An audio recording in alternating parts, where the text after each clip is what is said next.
Salut à tous, on se retrouve pour l'épisode 3529 du Zap Image. On commence aujourd'hui, en ce jeudi 1er janvier, tout d'abord en vous souhaitant bien sûr une très bonne année 2026. Donc que du bon pour vous, tout ce que vous allez entreprendre sur cette nouvelle année. J'espère que vous allez réussir bien sûr, surtout la santé aussi les gars, très important. J'espère que tout ira bien pour vous et vos proches. Donc voilà, on bascule sur cette année 2026, donc 2025, voilà c'est derrière nous. Sportivement, enfin surtout footballistiquement, il s'est passé beaucoup de choses. Voilà, des moments forts bien sûr sur cette année dernière, sur cette année 2025 et maintenant place à cette année 2026 qui sera une année quand même de Coupe du Monde bien sûr pour nous amateurs de football. Donc on a hâte de voir ce que ça va nous réserver cette année. Concernant le premier épisode de cette année 2026, donc on commence comme on le fait pratiquement chaque jour lors du Zap Image avec les anniversaires et qui est né un 1er janvier, il y a quelques jours connus quand même, comme Lamine Camara, le milieu de terrain de l'AS Monaco. Il fête aujourd'hui ses 22 ans, il est né un 1er janvier, donc bon anniversaire à lui. À noter que ce jour les gars pourrait peut-être partir de Monaco l'été prochain, il est pisté en première ligue. Scamacca, l'avancante de l'Atalanta Bergame, fête aujourd'hui ses 27 ans. Ou par exemple, tiens, Simon Adingra, l'ailier gauche de Sunderland, il n'a pas été retenu pour jouer la Coupe d'Afrique des Nations avec la Côte d'Ivoire, mais il fête aujourd'hui ses 24 ans. On peut voir également Andreas Pereira, il fête aujourd'hui ses 30 ans. Bon anniversaire à tous ces joueurs. On continue, on va parler maintenant de ce qui s'est passé hier, parce que oui, hier c'était le dernier jour de l'année 2025, mais il y a eu des matchs les gars, bon, il n'y a pas eu énormément de matchs, mais 4 rencontres de Coupe d'Afrique des Nations. On va parler bien sûr des 4 matchs. C'était les dernières rencontres des matchs de poule de cette CAN. On commence tout d'abord avec cette rencontre, la Guinée équatoriale contre l'Algérie. Et l'Algérie a fait qu'une bouchée, bien sûr, de la Guinée équatoriale. Victoire 3-1 des Algériens. Donc ils menaient 3-0 dans le match. Bon, ils ont pris un but, c'est pas bien grave. Donc Belaïd, Chabi et Ibrahim Mazza ont été les 3 buteurs côté algérien. Et l'Algérie, les gars, réalise un 3/3. Il y a 2 équipes qui ont fait 3/3 lors des matchs de poule. Donc il y a eu l'Algérie et le Nigeria. Voilà, donc félicitations à ces 2 équipes. Donc c'est la 3e fois que les Fennecs en gros réalisent cette performance après 1990 et 2019 où ils avaient également gagné leurs 3 premiers matchs de poule. Lors de ces 2 années, ils ont gagné la CAN à la fin de la compétition. Donc comme on dit, jamais 203. Là pareil, ils ont gagné 3/3 enfin leur match. Est-ce que cette série va continuer pour eux? Verdict le 18 janvier prochain, J-18, c'est le jour de la grande finale de cette compétition. En tout cas, c'est une très belle équipe parce qu'elle a très bien joué. Et malgré qu'hier, l'équipe elle était très remaniée, il a mis pas mal de cadres au repos. Et voilà, ils ont quand même gagné bien sûr la rencontre. Et c'est la première fois depuis 1990 que l'Algérie marque 7 buts en phase de groupe d'une CAN. Les Fennecs en avaient inscrit 10 lors de la phase de groupe en 1990, année où ils ont remporté leur première CAN. Voilà, donc en tout cas, ils mettent des buts, ils gagnent des matchs. Pour l'instant, tout va bien du côté de cette sélection. Concernant le meilleur joueur du match hier entre la Guinée équatoriale et l'Algérie, donc c'est l'Algérien bien sûr, Anis Hadj Moussa. Donc félicitations à ce joueur. Donc il n'a pas marqué, mais il a délivré 2 passes D, décisif sur 2 des 3 buts de son équipe. Donc félicitations bien sûr à ce joueur. Et en fin de match en zone mixte, donc il a en interview rapidement, donc on aime beaucoup jouer ensemble avec Ibrahim Mazza qui était buteur, parce qu'un coup il a fait une passe D pour Mazza, donc c'est le football, voilà il dit. Et toujours avec lui, il parle aussi du prochain adversaire de l'Algérie, la RDC, qui sera peut-être le plus gros affiche des 8e de finale. On sait que la République démocratique du Congo est une grosse équipe, mais nous en sommes une aussi. On est prêt pour les matchs comme ça, voilà, parce qu'on rentre maintenant dans la 2e partie d'une compétition, les matchs élimination directe, où là vraiment maintenant tu n'as plus le droit à l'erreur. Et concernant les supporters algériens qui étaient nombreux hier pour suivre la rencontre contre la Guinée équatoriale, et bien à la fin du match, Congo on arrive, donc les Algériens envoient un message aux Congolais, voilà, avant leur choc en 8e de finale prévu là dans quelques jours, c'est le 6 janvier. Voilà, cette rencontre, de toute façon, je vous montrerai après toutes les affiches et quand se joueront bien sûr tous les 8e de finale. Donc voilà ce qu'il y a à dire sur cette belle victoire de l'Algérie. Et l'autre match dans la même poule, c'est entre le Soudan et le Burkina Faso, et c'est le Burkina Faso qui s'est imposé 2-0. Traoré et Kouassi ont été les 2 buteurs. Donc, parfait bien sûr pour le Burkina Faso. Il y a noté que Bertrand Traoré, donc il a été buteur, mais rien à voir avec son but. Mais lors du dernier match contre l'Algérie où ils ont perdu, l'Algérie de toute façon gagné ses 3 matchs, il avait dit en gros que l'arbitre avait niqué le match entre guillemets. Et amende pour lui, donc officiel, Bertrand Traoré est sanctionné après ses propos sur l'arbitrage face à l'Algérie. Donc il écope d'une amende de 8500 €. Voilà, pour ses déclarations envers l'arbitre d'Algérie Burkina Faso qu'il avait accusé d'avoir donc niquer le match. Donc voilà, bien sûr, quand tu insultes ou tu dénigres l'arbitre, souvent il y a des rapports après. Et il y a une amende de 8500 € pour Bertrand Traoré. Du coup, ce classement de ce groupe, le classement final, donc l'Algérie, comme je dis, 3 matchs, 3 victoires, carton plein, 9 points bien sûr. Donc le deuxième, Burkina Faso, 2 victoires, 1 défaite. Le Soudan, 3e, Ils font partie des meilleurs troisièmes et se qualifient. Et la Guinée équatoriale, une grosse déception. Voilà. 3 matchs, 3 défaites pour eux. Et en parlant du Soudan, c'est quand même exceptionnel. Les gars, ils se qualifient sans avoir marqué le moindre but. C'est du jamais vu dans l'histoire de la Coupe d'Afrique des Nations. Record, le Soudan devient la première équipe de l'histoire de la CAN à se qualifier en 8e sans qu'un seul de leurs joueurs ne marque en gros. Ils ont marqué un but parce qu'ils ont gagné un match quand même contre la Guinée équatoriale, ils ont gagné 1-0. Mais c'est un but contre son camp d'un joueur de la Guinée équatoriale. Donc en gros, eux, ils n'ont pas marqué. Bon, ils ont quand même gagné le match parce que c'est un but contre son camp de l'équipe adverse, mais voilà, ils arrivent quand même à se qualifier avec un but contre son camp. Voilà, c'est du jamais vu dans l'histoire d'une Coupe d'Afrique des Nations. Voilà ce qu'il y a à dire sur les matchs de ce groupe E. Il y avait aussi un autre groupe, le dernier groupe qui a été joué hier. Et on commence tout d'abord, en plus c'était un peu spectacle, il y avait des buts dans tous les sens. Donc tout d'abord ce Gabon-Côte d'Ivoire, un match fou, le Gabon qui était sur 2 matchs de défaite, qui était déjà éliminé, bien sûr, avant le match, peu importe le résultat. Il menait 2-0 quand même le Gabon, Kanga et Bonga ont été buteurs, il y avait déjà 2-0 pour le Gabon au bout de 21 minutes de jeu. Et après ils ont craqué. Donc Trasso, Guesson et Touré en toute fin de match, victoire 3-2. Et du coup, défaite de nouveau du Gabon. Et concernant bien sûr la Côte d'Ivoire, n'oubliez pas, c'est le pays qui a gagné la dernière compétition en 2023. C'est une équipe bien sûr très attendue, la Côte d'Ivoire. Et ils ont fait un sacré comeback, ils ont totalement renversé le match et les supporters eux sont très contents. On a peur de personne, Algérie, Maroc, qui vous voulez, c'est fini maintenant. Voilà, les Ivoiriens réagissent à la victoire renversante de leur équipe face au Gabon, donc ils sont prêts. Peu importe l'adversaire, ils sont prêts pour les matchs élimination directe, bien sûr, la Côte d'Ivoire. Et concernant l'équipe du Gabon, grosse déception, le Gabon, 3 matchs, 3 défaites. Pourtant c'est une équipe qui aurait pu bien sûr poser beaucoup plus de soucis. Ils étaient quand même dans un gros groupe avec la Côte d'Ivoire et aussi le Cameroun et le Mozambique. Mais voilà, ils pouvaient au moins essayer de gêner la Côte d'Ivoire et le Cameroun, pas du tout. Ils ont perdu tous leurs matchs. Et Denis Bouanga, qui a été buteur lors du match hier. Donc c'est difficile à encaisser. Maintenant, il faut aller de l'avant et pourquoi pas se requalifier pour la CAN 2027 qu'on espère qu'il sera meilleur pour eux. C'est vrai que là, il y a déjà une CAN l'année prochaine. C'est vrai qu'oubliez pas qu'il y a encore une CAN l'année prochaine, puis après ça sera sur un système tous les 4 ans. La Coupe d'Afrique des Nations. Et Bonga, donc tu réussis à inquiéter la meilleure équipe d'Afrique, donc la Côte d'Ivoire.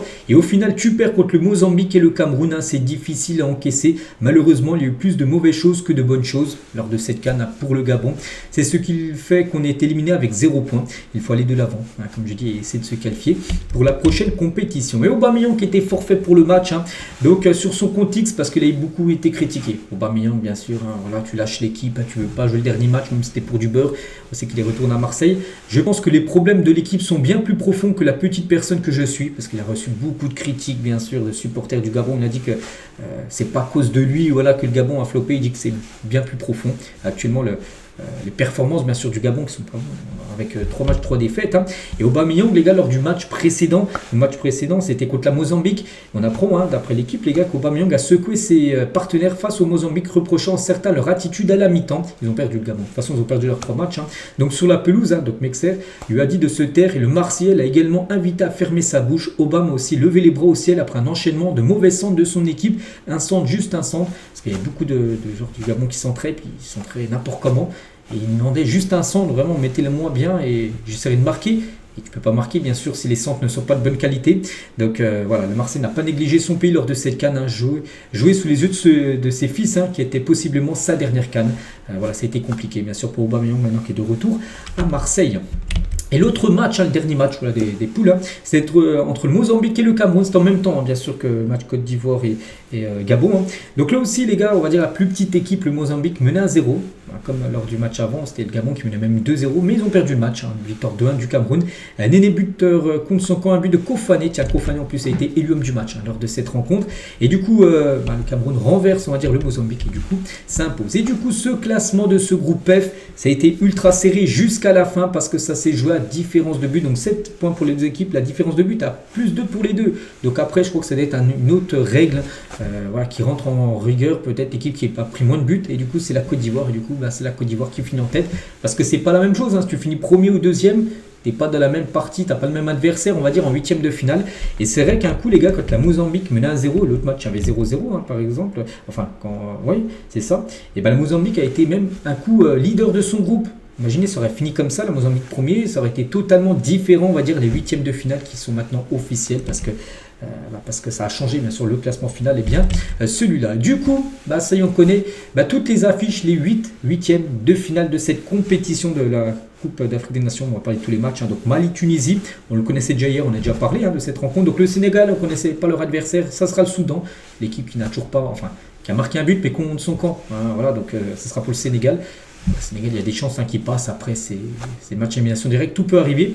Il y aura un Égypte-Bénin et un Côte d'Ivoire-Burkina Faso. Là, c'est une belle affiche. Donc là, c'est une partie là. Donc parmi toutes ces équipes-là, toutes ces équipes-là, les 12, 2, 4, 6, 8, non, les 8 équipes, désolé les gars, un sera en finale bien sûr. Et l'autre partie, Afrique du Sud, Cameroun, c'est une belle affiche. Maroc, Tanzanie, Nigeria, Mozambique, Algérie, RDC. Voilà, on peut voir potentiellement, peut-être, j'en sais rien, j'ai au pif un Algérie, Nigeria, peut-être en quart, ou même un RDC, Nigeria. On peut voir un Maroc, Cameroun en quart de finale. On peut voir par exemple un Tunisie, Sénégal ou un Mali, Sénégal. Voilà, après, la vérité, ça se passe sur le terrain. Et concernant les matchs, quand vont-ils se jouer? Donc aujourd'hui les gars, il n'y aura pas de match. Aujourd'hui jeudi, ni demain vendredi. Ça commence samedi 3 janvier. Donc voilà, c'est maintenant un nouveau tournoi. C'est les matchs maintenant, l'émission directe. Tu gagnes, tu restes, tu perds, tu sors. C'est comme ça. Premier match les gars, ça sera Sénégal-Soudan, 17h samedi. Et il y aura Mali-Tunisie à 20h samedi. Donc en gros, il y aura 2 matchs chaque jour. Donc voilà, samedi. Donc dimanche, Maroc-Tanzanie, Afrique du Sud-Cameroun, à 17h20. Lundi, donc Égypte-Bénin, Nigeria-Mozambique et mardi prochain, Algérie, RDC, Côte d'Ivoire, Burkina Faso. Voilà, donc c'est simple, les 2 équipes qui gagneront, par exemple, si c'est le Sénégal et le Mali, je prends les 2 premiers là, et du coup, les 2 s'affronteront quelques jours après, bien sûr, en quart de finale. Concernant toujours cette CAN et l'une des dernières infos, les gars, on va parler de la RDC qui va jouer contre l'Algérie, qui est le favori, peut-être l'Algérie quand même, vu ce qu'ils ont montré pendant les matchs de poule. Mais la RDC croit à l'exploit face à l'Algérie. Donc Moutou Sami Dongjeur, la RDC l'a dit, on a su faire des exploits par le passé, on va se préparer pour étirer ce genre d'exploit. Donc battre l'Algérie, c'est toujours un exploit, c'est une énorme équipe d'Afrique. Voilà. Bongonda, donc il a dit les exploits, on en a déjà fait, donc il n'y a pas de réponse qu'on ne le répète pas. Voilà. Kalulu l'a dit, qu'on joue l'Algérie ou la Mozambique, bon ça sera maintenant l'Algérie potentiellement, donc le match on le prépare de la même manière, et Mpassi l'a dit, il ne faut pas avoir peur et être sûr de nos forces. Voilà. Donc, très confiant les joueurs de la RDC. Après, comme j'ai dit, le plus important c'est sur la pelouse pendant 80 minutes voire plus de ce qui va se passer, il faut être meilleur. Voilà ce qu'il y a à dire sur cette compétition de la CAN. Je pense demain on en reparlera, même si aujourd'hui il n'y a pas de match. Il y aura des infos, bien sûr, sur tous ces huitièmes de finale qui arrivent à grands pas. Au programme aujourd'hui, pas beaucoup de football, mais il y a également 4 rencontres. En première ligue aujourd'hui, il y a eu 4 matchs, même 6, c'était avant-hier, mardi. Donc là, c'est les derniers matchs en gros de cette journée de PL qui s'est jouée sur mardi et aujourd'hui, jeudi.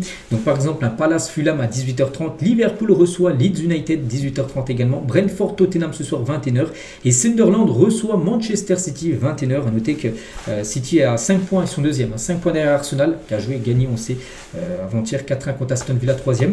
Donc City, ils n'ont pas le choix. Voilà.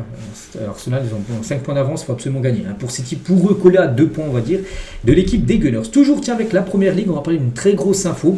Sacrée surprise, les gars, on apprend aujourd'hui, d'après un journaliste, les gars, que Enzo Maresca est sur le point de quitter Chelsea. Chelsea, ils ont fait 2 partout contre Bournemouth avant-hier. Donc, sa relation avec le club est cassée. Qu'est-ce qui se passe? Il ne devrait pas être viré, c'est lui qui devrait démissionner, c'est pas pareil. C'est lui, en gros, qui devrait jeter l'éponge. Après, c'est Jacob Steinberg qui dit ça. Je ne sais pas qui est ce journaliste, mais bon, s'il y a des choses comme ça qui se disent, c'est que ça peut se réaliser. Et voilà, Sky Sport, il confirme là que Maresca va démissionner de son poste d'entraîneur à Chelsea. Son bilan, c'est quand même 92 matchs, 55 victoires, un bilan quand même très bon, avec 2 trophées remportés, bien sûr, pour Chelsea. Mais il devrait potentiellement, donc là, il y a l'Europa Conference League et la Coupe du Monde des clubs, bien sûr, remportée, mais il devra arrêter.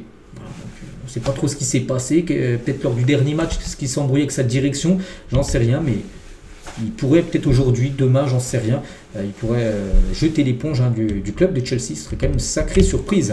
On continue les gars avec Gary Neville, ancien joueur de Manchester United, maintenant il est consultant sur Sky Sport, et il parle de la performance de Manchester United contre Wolverhampton avant-hier, où Manchester a fait un partout contre Wolverhampton qui avait seulement fait 2 nuls depuis le début de saison. Il a dit c'était embarrassant. Ils ont joué un bon niveau contre Newcastle lors du dernier match, mais ils ont gagné, Manchester United. Puis aussi mal face à la pire équipe du championnat, je ne comprends pas, qui peuvent gêner une équipe comme Newcastle, très belle équipe. Et quelques jours après, autant flopper face à Wolverhampton, une équipe en perdition totale depuis le début de saison. Voilà, c'est Manchester United. Donc c'est le problème quand même depuis pas mal d'années. Hein, ils sont beaucoup trop irréguliers. On va parler d'un autre Manchester City. Et Guardiola tient à propos des rumeurs sur Antoine Semenyo. On sait que Semenyo a de fortes chances de rejoindre City. Hein. Donc lui, il a dit le mercato d'hiver est totalement fermé en ce moment. Vous êtes de Sky Sport, hein, c'est ça? Oui, d'accord. Il a dit je dois faire attention à ce que je dis parce qu'ensuite c'est complètement l'inverse de ce que vous écrivez et de ce qui apparaît à l'écran. Donc là, il a répondu à un journaliste de Sky Sport hein, qui lui parlait des rumeurs. Est-ce que Semenyo est arrivé? Il a dit non, il ne va pas arriver. Bon après. Souvent, voilà, quand on parle de joueurs qui sont proches d'un club, on dit non, ouais, il ne va pas venir, c'est parce qu'en gros, ça se fait en sous-marin, on va dire, les négociations, c'est pour pas que ça floppe. Hein. Semenyo a toujours beaucoup de chance, hein, bien sûr, de rejoindre l'équipe de Manchester City. Ça devrait se faire. N'oubliez pas que le mercato est ouvert hein, depuis là, quelques heures, depuis minuit. Hein. Et Andoni Iraola, sur l'avenir de Semenyo, annoncé proche de City. Donc lui, c'est le coach de Bournemouth où joue. Semenyo, hein. Ce n'était pas son dernier match ici avec nous lors du match avant-hier contre Chelsea. Hein. Je ne peux pas l'affirmer à 100%, mais je pense qu'il jouera. Il doit récupérer. Nous avons disputé 2 matchs difficiles en 3 jours. Nous recevons Arsenal lors du prochain match là, ce week-end. Hein. Puis nous préparons pour un autre match, une rencontre exigeante contre les leaders. Il sera sans aucun doute un joueur important pour nous. Donc lui, il dit que pour le match là, ce week-end qui arrive de Bournemouth, il sera là. Toujours avec Bournemouth après.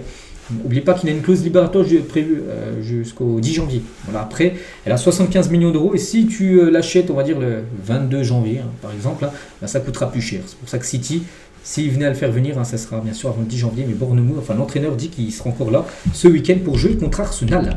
Et comme j'ai dit, donc là on a basculé sur la nouvelle année 2026 et le mercato est désormais ouvert partout. N'oubliez pas que j'ai une chaîne mercato les gars, tiens je sors une vidéo le lundi et le jeudi, donc aujourd'hui on va revenir sur tout ce qu'il y a à dire, il y a beaucoup d'infos. Et à noter les gars qu'il y a beaucoup de joueurs qui sont en fin de contrat, en fin de saison le 30 juin, c'est la fin de contrat de beaucoup de joueurs. Je ne vais pas tous les citer, mais regardez tous les joueurs actuellement en fin de contrat, en fin de saison, par exemple en joueur français. Il y a du Konaté, Mac-Mignan, Benzema, Kanté, Lloris, Giroud. Il y a par exemple Modric, Lewandowski, Neuer, Rudiger. Il y a du Casemiro, Dybala, Reus, Coutinho, Alaba, Bernardo Silva, Harry Maguire, Marc Guy, Yann Sommer, Wijnaldum, Carvajal, Luis Suarez, Depay. Il y a encore tous ces joueurs-là, les gars, Koké, Adama Traoré, Matic, Kostic, Sinayoko, Christensen, Icardi. Voilà. Il y a quand même une sacrée liste de joueurs. Bon, il y a des joueurs qui prolongeront avec leur club, bien évidemment. On pense peut-être au Upamecano qui pourrait prolonger du côté du Bayern. Hein. Il y a des joueurs, les gars, qui prolongeront pas, hein, qui partiront libres. Hein. Je pense que, je sais pas, tiens, par exemple, tiens, Rudiger, les gars, je pense pas que le Real Madrid prolongera comme David Alaba. Et il y a des joueurs, bien sûr, qui quitteront leur club libre. Hein. Donc, voilà. Hein, c'est vrai qu'il y a beaucoup de joueurs en fin de contrat, là, dans maintenant moins de 6 mois. Concernant, tiens, Neymar, donc lui, son contrat se terminait le 31 décembre, donc hier, on va dire à minuit. Et dans la foulée, il prolonge son contrat d'une année supplémentaire avec l'équipe de Santos. C'est officiel, Neymar a signé un nouveau contrat avec Santos pour un an, jusqu'au 31 décembre 2026. Voilà, encore pendant un an, Neymar, donc il reste du côté de cette équipe brésilienne. Toujours, tiens, avec le Brésil, on va parler d'une légende, Roberto Carlos. On a eu très peur pour lui, hein, parce qu'il a dû être hospitalisé d'urgence au Brésil en raison de complications cardiaques. La légende brésilienne de 52 ans a subi une opération pour la pose d'un cathéter qui a duré environ 3 heures. Bon, tout s'est bien passé et heureusement, il est désormais hors de danger, mais voilà, on a eu très peur bien sûr hein, pour l'ancien joueur du Real Madrid. On va parler d'un joueur cette fois-ci argentin, donc c'est Lucas Campos. Hein. C'est un joueur par exemple de Marseille, hein. Donc il a été victime d'une paralysie du côté gauche du visage. Cette paralysie sera probablement d'origine virale et l'Argentin a été mis au repos 7 jours. Hein. Donc il a dit janvier sera meilleur parce qu'il a eu ça là, fin décembre, hein, hier ou avant-hier. Donc on espère que cette nouvelle année démarre pas mieux pour lui, mais on espère que ça aille mieux là d'ici quelques jours pour Lucas Campos. On va parler d'un joueur vraiment qui a vécu une année dernière exceptionnelle, c'est bien sûr Ousmane Dembélé. Et 2025, c'était son année. Il a partagé bien sûr tous les trophées qu'il a pu remporter, le trophée The Best, le trophée des Globe Soccer Awards remporté dimanche dernier, et bien évidemment le Ballon d'Or. Donc il a partagé quelques photos sur son compte Instagram avec ces 3 trophées sublimes, hein, les trophées individuels qu'il a pu rafler sur la dernière année. On va parler cette fois-ci du Real Madrid, une très grosse mauvaise nouvelle hein, pour Xabi Alonso, le coach du Real Madrid. Pourquoi? Parce que c'est officiel, Kylian Mbappé est forfait 3 semaines. C'est pas bon, là il va louper tous les matchs du mois de janvier. Donc le Français souffre du ligament externe d'un genou depuis plusieurs semaines et l'IRM a révélé une lésion. Donc il a passé une IRM et ils ont vu en gros qu'il y a un truc qui va pas. Donc voilà, aucun risque pris, hein, ils ne vont pas le faire jouer même s'il y a des matchs importants. Il y a la Super Coupe d'Espagne là qui arrive dans quelques jours, forfait. Hein, c'est officiel, il ne jouera pas cette compète.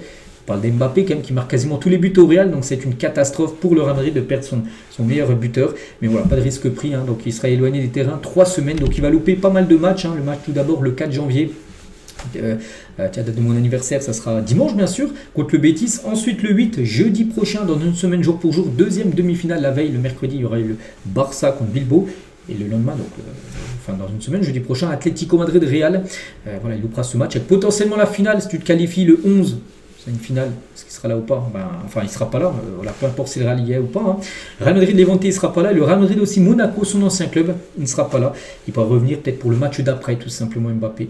Donc, oui, on peut le dire, c'est un gros coup de jour bien sûr pour le Real parce que voilà, Mbappé, on sait que c'est celui qui marque beaucoup de buts et la preuve sur l'année dernière, l'année 2025, c'est lui qui a inscrit le plus de buts club plus sélection, il est numéro 1. Donc 66 buts, donc en tout on sait qu'il en a marqué 59 avec le Real, donc les autres ont été bien sûr, les 7 autres ont été avec l'équipe de France, donc 66 buts. Devant Harry Kane, 60 avec lui l'Angleterre et le Bayern, on peut voir Erling Haaland qui finit 3ème, 57 buts sur l'année dernière, avec la Norvège et City, on peut voir d'autres joueurs. Kevin Hernandez, vous dites quel est ce joueur? C'est un joueur de Puerto Rico, c'est sur tout le monde, c'est pas qu'en Europe, voilà, c'est aussi le monde entier. Genre de Porto Rico, on peut voir aussi un joueur, Jorge Rivera, un joueur de Metropolitan FA, je sais pas trop où c'est, mais voilà, c'est sur le monde entier. C'est Mbappé, bien sûr, qui a fini numéro 1. On continue, Ronaldo, comme 9ème, 41 buts, voilà pour CR7 et même. Mais s'ils sont toujours là, les gars, malgré ils ont beaucoup, un âge quand même avancé, 46 pour Messi, 41 pour CR7. On continue, tu as toujours au Real, on parlait de Kylian Mbappé, on va parler de Brahim Diaz qui joue actuellement la Coupe d'Afrique des Nations. Et il va bien prolonger avec le Real Madrid jusqu'en 2030. Voilà. Donc il bénéficiera également d'une grosse augmentation salariale, le deal étant déjà bouclé. Voilà. Donc l'officialisation pourrait peut-être intervenir après son retour de la CAN du côté du Real. Mais voilà, tout est ok. Il manque seulement l'annonce officielle pour que ça soit validé à 100%. Toujours avec le Real Madrid, ils sont très déçus aussi par certains joueurs. Pérez, les gars, il sait qu'il y a des joueurs qui n'ont plus le niveau. Donc les dirigeants sont prêts à en céder certains en cas de bon off cet été. J'ai peut-être des noms en tête. Des joueurs qui pourraient partir mais qui n'auront pas d'argent, désolé. Donc à la bord Rudiger, ils sont en fin de contrat, donc ils ne seront pas prolongés. Mais je pense à Mendy, Ferland Mendy, les gars, qui est souvent blessé. Il a encore un contrat d'1 an, donc en 2027. Donc lui, on pense une belle offre arrive, il sera vendu. Et d'autres joueurs, peut-être comme Dani Ceballos, n'oubliez pas qu'il était proche de Marseille. Le Real lui avait dit non, reste au Real. Tu auras du temps de jeu, tout ça. On peut voir qu'il n'a pas de temps de jeu. Donc on pense que voilà, il y a des chances qu'il parte l'été prochain. On va parler cette fois-ci du FC Barcelone. Et on apprend aujourd'hui, d'après Fabrizio Romano, donc si c'est lui qui dit ça, c'est que c'est des sources sûres, que le Barça est intéressé par un retour de Joao Cancelo, ancien joueur du Barça. Il joue maintenant à Hilal en Arabie Saoudite. Donc en plus du club catalan, donc l'Inter Milan et la Juventus Turin ont également contacté Al Hilal pour obtenir des informations sur la situation du latéral portugais. Cancelo devrait quitter l'Arabie Saoudite cet hiver. Donc, tout est dit, il pourrait revenir en Europe bien sûr, et jouer dans un grand championnat, peut-être voir un grand club à 6 mois de la Coupe du Monde qui souhaite disputer avec le Portugal Cancelo. Donc ça peut être le Barça, l'Inter ou la Juventus pour le latéral droit. Toujours avec le FC Barcelone, on apprend également d'après le journal Sport que Leon Goretzka se serait proposé au Barça. Donc Goretzka, c'est un joueur actuellement du Bayern, libre de tout contrat dans 6 mois, en fin de saison.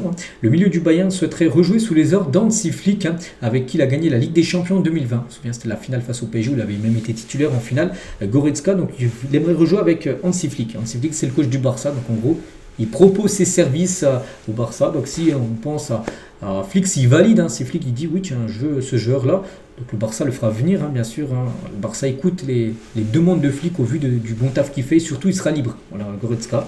Donc c'est un transfert qui peut se réaliser. Donc là on parle bien sûr de l'été prochain. Et toujours avec le Barça, il suivait aussi de près Ibrahim Mazza, le joueur qu'on a un peu parlé tout à l'heure avec l'Algérie, ils ont gagné 3-1. Il a été buteur, Mazza. Et le club catalan prévoit de l'observer. Il est recruteur hier du Barça.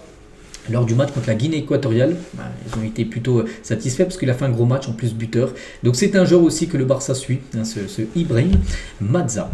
Concernant maintenant le Paris Saint-Germain, quelques infos. On apprend que 2 jeunes Portugais pistés.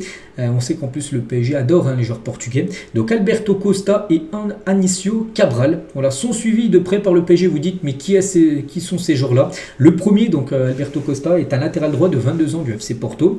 Et le deuxième est un jeune avançant de 17 ans issu du Benfica, en gros. Voilà, peut-être dit qui est ces joueurs-là, comme à l'époque on se disait qui était peut-être João Neves. Enfin, il était quand même connu, mais voilà. En gros, le PSG aime miser sur la jeunesse. Maintenant, on sait que Paris aime recruter des jeunes joueurs. Voilà, peu importe la nationalité. Donc là, c'est des Portugais, on sait que ça marche bien. Paris avec le Portugal. Et ces deux-là, les gars, pourrait potentiellement débarquer au PSG. Et le PSG s'intéresse également à Yann Diomandé, donc jeune ailier, il a 19 ans, voilà, il vaut rien, hein, du RB Leipzig. Donc Leipzig après lui demande une grosse somme d'argent, ils ne le vendront pas pour moins de 100 millions d'euros. Des nouvelles aussi, il y a de Wissam Ben Yedder vers un 4e club en 18 mois. Lui qui a eu de gros problèmes avec la justice, hein, je crois qu'il a encore des problèmes actuels, mais actuellement il aimerait relancer sa carrière. On peut voir qu'il pourrait signer du côté du Wydad Casablanca au Maroc, hein. Donc l'ancien international français se rapproche du Wydad, leader de Botola, peut-être le championnat, je ne sais pas, marocain, j'en sais rien. Donc Ben Yedder évolue actuellement en D2 turc, hein, depuis le début de saison à Sakaryaspor, donc il pourrait débarquer du côté de cette équipe au Maroc. On continue, on va parler de Magnessa Cluj, donc joueur de l'AS Monaco. C'est Tottenham qui s'intéresse au joueur, donc l'ailier français de 23 ans figure sur la shortlist des Spurs qui apprécie sa polyvalence. Donc son arrivée viendrait pallier le départ de Brennan Johnson, qu'on a parlé hier les gars, annoncé très proche de Crystal Palace, hein, Brennan Johnson, et du coup pour le remplacer, ça pourrait être Magnessa Cluj. Amir Richardson et Ben Davids pourraient débarquer en prêt du côté de Nice. Donc Richardson c'est un joueur de la Fiorentina et Ben Davids c'est un joueur de Tottenham. Et les deux pourraient débarquer à Nice. C'est vrai que Nice les gars, au vu de la première partie de saison catastrophique, hein, ils aimeraient faire un bon mercato, ils ont déjà changé de coach. On sait qu'il y a peut-être Eli Wahi qui pourrait signer également. Ils aimeraient aussi amener d'autres joueurs. Donc Morgan Sanson et Tom Louchet devraient rebondir ailleurs. Des joueurs qui devraient partir. Il faudrait aussi trouver un point de chute à Jonathan Klaus, hein, que Nice aimerait se séparer. On va parler cette fois-ci de la Juventus Turin. Réfléchit à un retour de Federico Chiesa en manque de temps de jeu à Liverpool, hein. Donc Chiesa il pourrait être intéressé par un retour en Italie où il a déjà joué dans le passé, par exemple du côté de la Fiorentina par exemple, hein. Donc la Juve, hein, elle serait très intéressée par Federico Chiesa. Il a déjà joué aussi dans le passé à la Juventus Turin. Et la Juve aussi travaille sur une prolongation de contrat de Luciano Spalletti, le coach actuellement de la Juventus Turin qui est arrivé l'été dernier. Et la Juve, qui est plutôt satisfaite de son taf, hein, aimerait le prolonger de 2 nouvelles années. Toujours en Italie, on va parler de la Fiorentina qui a trouvé un accord verbal pour recruter Manor Solomon.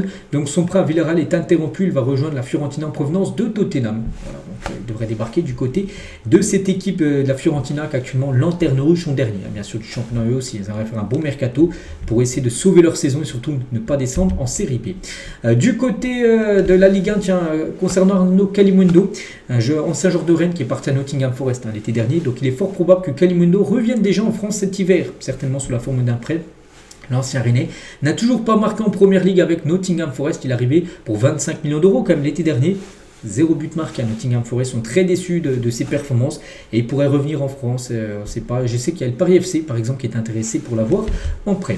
Toujours en Ligue 1, on va parler aussi d'Angers qui réclame autour de 4,5 millions d'euros pour Imad Abdelli qui joue actuellement la CAN avec l'Algérie. Je ne sais pas s'il a pu avoir du temps de jeu sur cette CAN, je ne sais pas, j'ai pas vu, mais en tout cas Angers pourrait le vendre, mais il demande un peu moins de 5 millions d'euros pour le lâcher. Donc pour l'heure, ni l'OM ni l'OL ne comptent aligner une telle somme pour un joueur qui sera libre dans 6 mois. C'est vrai qu'il est en fin de contrat dans 6 mois, donc potentiellement arriver gratuitement là dans 6 mois. Donc Marseille et Lyon trouvent que c'est beaucoup trop cher, 5 millions d'euros. Et toujours avec Marseille, la priorité de l'OM est de trouver comme un numéro 10 comme sur ce mercato hivernal. Marseille, on sait qu'il pourra avoir des départs, on sait qu'Angel Gomez et Egan Riley pourraient partir, mais Marseille aussi aimerait recruter surtout un numéro 10. Voilà, donc Imad Abdelli c'est plutôt un joueur aussi en mode numéro 10, donc après comme j'ai dit, Angers demande une grosse somme, donc c'est ce qui freine on va dire l'Olympique de Marseille. Naples, on peut voir, ils ont confirmé la levée de l'obligation d'achat de Rasmus Højlund cet été. Montant de l'opération 44 millions d'euros plus 6 millions de bonus parce qu'il avait été prêté par Manchester United au Napoli. Et du coup, Naples est très content et il lève l'option d'achat. Donc en gros, ça va être un transfert définitif. En gros, Naples va payer 50 millions d'euros, bonus inclus, pour s'offrir Rasmus Højlund et surtout le conserver pour les années futures. Un transfert officiel, il y en a eu un. Donc c'est André Ayew s'engage librement du côté du NAC Breda. C'est une équipe aux Pays-Bas. Donc le Ghanéen va tenter d'aider l'actuelle lanterne rouge de Eredivisie à se maintenir. Ils sont derniers actuellement du championnat. Donc André Ayew qui a joué dans le passé, je sais pas, il avait joué à au Havre, je crois. Il avait joué aussi à Marseille, bien sûr, dans le passé, mais là plus récemment au Havre. Donc il va essayer de sauver cette équipe de la relégation. On va parler de l'équipe aussi de Botafogo. Le propriétaire c'est John Textor, l'ancien président de Lyon. Bon bref, officiel, Botafogo est interdit de recrutement par la FIFA. Qu'est-ce qu'ils ont fait? Donc la sanction est liée à un non-paiement intégral du transfert de Thiago Almada vers Atlanta United. Donc ils avaient acheté en gros ce joueur, Thiago Almada de Atlanta United, une équipe aux États-Unis. Et le problème c'est qu'ils n'avaient pas tout payé. Peut-être, je sais pas, il avait été transféré, j'en sais rien, j'ai peut-être des bêtises, 20 millions d'euros. Ils avaient peut-être payé 10 millions d'euros. Il manque encore de l'argent qu'ils n'ont jamais voulu donner. Ils ont dit non, on donne que ça. Bien sûr, voilà, si le montant c'est 20, il faut donner 20. Et du coup, ils sont interdits de recrutement donc jusqu'en 2027. Voilà, donc là, ce mercato-là, le mercato l'été prochain, et même les 2 prochains mercatos de l'année prochaine. Donc voilà, concernant l'équipe gérée par John Textor. On va parler de Paul Pogba. Donc n'oubliez pas qu'après-demain, donc samedi les gars, gros match, Lyon contre Monaco, c'est une belle affiche. Et la présence de Paul Pogba face à Lyon samedi est loin d'être sûre. N'oubliez pas déjà, il avait loupé les derniers matchs voilà, l'année dernière parce qu'il était blessé. Donc ces différents soucis physiques ne sont en revanche jamais très grave. Pocognoli compte sur lui, donc le coach, mais voilà, pas sûr qu'il puisse tenir sa place, on verra. Si c'est bon, voilà, il jouera, sinon les gars, il n'y aura aucun risque pris, il sera forfait. On va parler de Pierre Sage, le coach de Lens, qui est actuellement leader comme de la Ligue 1, n'oubliez pas. Évoque la possibilité de voir Mathieu Hudol appelé en équipe de France. Mathieu Hudol, il fait une saison exceptionnelle du côté de Lens. Donc je serais très content qu'il soit récompensé de cette manière-là lors du prochain rassemblement des Bleus. En gros, qu'il soit appelé au prochain rassemblement des Bleus. N'oubliez pas, c'est en mars prochain. Il y aura un match contre le Brésil, je crois, et contre la Colombie. Je crois que ce sera 2 matchs amicaux. Donc il a dit, parce que ça sous-entendait qu'il continue à être performant comme il a été et que notre équipe continue à bien fonctionner. Son objectif personnel passera par de bonnes performances comme il le fait depuis le début de saison. Et tout le monde y gagne. On va l'encourager à avoir cet objectif d'être appelé en équipe de France par Deschamps. Voilà, ce serait énorme pour lui d'être appelé l'avant-dernière liste avant la liste finale, qui sera ensuite quelques semaines après, bien sûr pour la liste de la Coupe du Monde. Troy Deeney, donc c'est un ancien joueur de Première Ligue, il avait joué, je sais plus, peut-être à Watford, peut-être à l'époque. Maintenant il est consultant, maintenant il a pris sa retraite, maintenant il est consultant tout simplement. Pour moi, il dit, donc Ryan Cherki, le meilleur joueur au monde à regarder en ce moment. C'est le joueur le plus excitant à voir. Cherki est devant Lamine Yamal et tous les autres actuellement. Il dit en ce moment, c'est peut-être sur les 2-3 dernières semaines. Voilà, pour lui c'est actuellement Ryan Cherki le meilleur joueur au monde.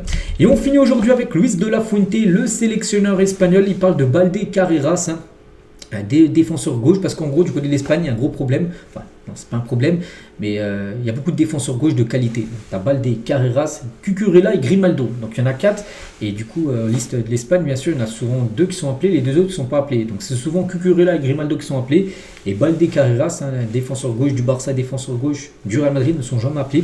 Il dit, je sélectionne ceux que je considère comme les meilleurs, en gros mes choix m'appartiennent et je suis insensible aux commentaires, voilà, qu'il peut voir.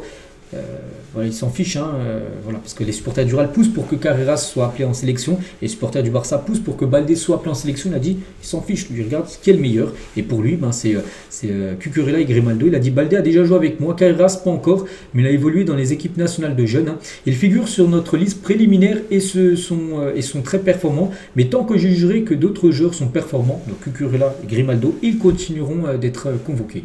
Donc ça sent mauvais, on va dire, pour Balde et Carreras pour jouer la Coupe du Monde. Il faudrait peut-être que les autres se blessent pour qu'ils soient appelés tout simplement dans la liste de l'Espagne. C'est vrai qu'ils ont quand même 4 gros défenseurs gauche à l'Espagne, donc il faut faire des choix bien sûr, tu ne peux pas appeler les 4. Donc voilà ce qu'il y avait à dire aujourd'hui. J'espère que ça vous a plu les gars pour ce premier épisode de cette nouvelle année 2026. Donc moi je vous laisse, je vous souhaite une très bonne journée et bien sûr à demain les gars. Demain il y a pas mal de choses à dire. Allez, à demain.